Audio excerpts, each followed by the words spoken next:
नमस्कार, मी विनोद पाटील। आज आपण जवाहर नवोदय विद्यालय निवड चाचणी परीक्षा इयत्ता 6वी करिता तयारी करणाऱ्या विद्यार्थ्यांकरिता आहोत। ज्या व्हिडिओमध्ये आपण अंकगणितातील घटक क्रमांक 8 अपूर्णांक या घटकामध्ये आपल्याला समच्छेद अपूर्णांकांची बेरीज आणि वजाबाकी आणि गुणाकार जो आहे तो अपूर्णांकांचा गुणाकार, ज्यामध्ये समच्छेद वगैरे हा विषय नाही आहे।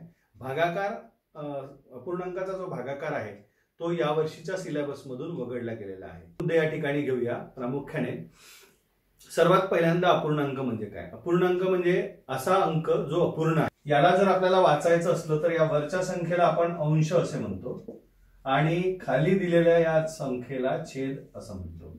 आणि मग या अपूर्णांकाला वाचन करायचं असेल तर आपण याचं वाचन करतो की 3/5।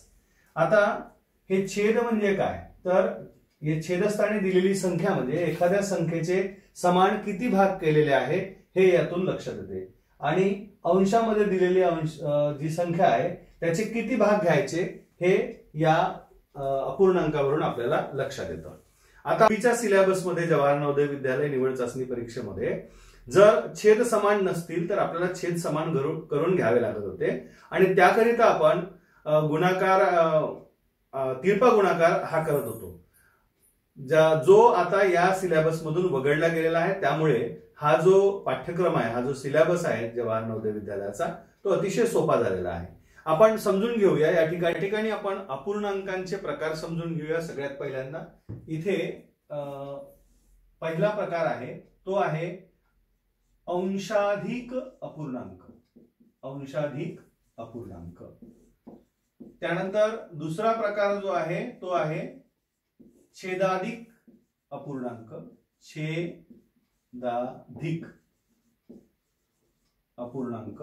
आणि त्यानंतर पूर्णांक युक्त अपूर्णांक, ज्याला आपण पूर्णांक युक्त अपूर्णांक, याला दुसरं नावही आहे मिश्र अपूर्णांक असंही म्हणतात।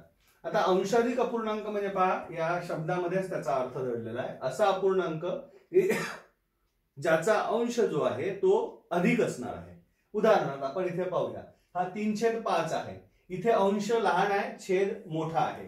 अंशाधिक अपूर्णांकामध्ये काय असलं पाहिजे? 5/3 असं जर असलं तर इथे पहा की इथे हा जो अंश आहे तो मोठा आहे, म्हणून या प्रकारच्या अपूर्णांकाला अंशाधिक अपूर्णांक असं म्हणतात। ज्याचा अंश मोठा छेद लहान अशा अपूर्णांकाला आपण अंशाधिक अपूर्णांक असं म्हणू। छेदाधिक अपूर्णांकांमध्ये मग काय होईल? याच्या अगदी उलट, की समजा हा अपूर्णांक आहे, इथे आपल्याला अंशापेक्षा छेद मोठा दिसतोय, म्हणून या प्रकारच्या अपूर्णांकाला आपण काय म्हणू? छेदाधिक अपूर्णांक असं म्हणूया। आता इथे त्यावरूनच पूर्णांकयुक्त अपूर्णांक। पूर्णांकयुक्त अपूर्णांक म्हणजे काय? की असा अपूर्णांक ज्या अपूर्णांकामध्ये एक पूर्ण संख्या असेल आणि एक अपूर्णांक असेल। म्हणून आता इथे पूर्ण संख्या आहे आणि अपूर्णांक आहे, म्हणून याला आपण मिश्र अपूर्णांक किंवा पूर्णांकयुक्त अपूर्णांक असंही म्हणतो। आता या ज्या अपूर्णांक आहे या अपूर्णांकांची तुलना आपल्याला या ठिकाणी शिकायची आहे।